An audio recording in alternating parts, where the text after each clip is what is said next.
going to be creating small mixed media artworks using everyday objects. This is a great way to bring storytelling and poetry into your artwork.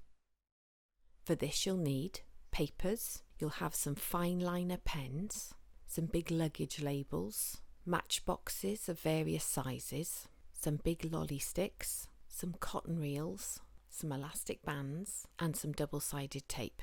You'll also need pencil and scissors. Here are some matchbox storybooks that I've created.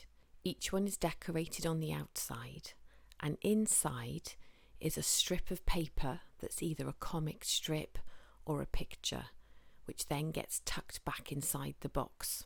Each one has a different theme. Choose the size box you'd like to work with. You'll need to measure a strip of paper that will fit inside your matchbox. The longer the paper, the longer the story you can draw. To make sure it stays attached to the matchbox, pop some double-sided tape on the end of the paper and stick it inside the bottom of the matchbox.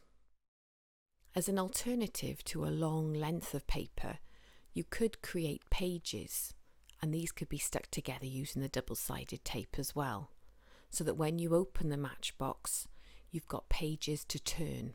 Remember to measure your paper to make sure that it fits snugly inside your matchbox. It may be easier to write and draw your pages before you stick it permanently into the matchbox. Don't forget to decorate the outside of your box as well.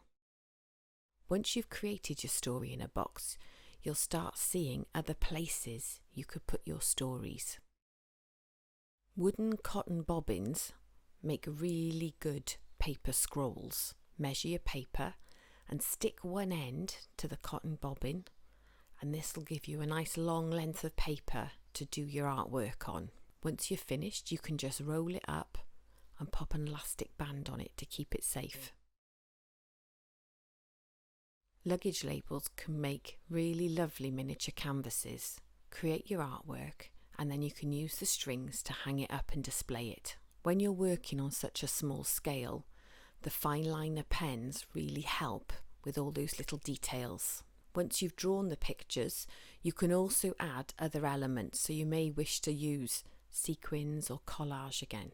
You can just keep adding to it.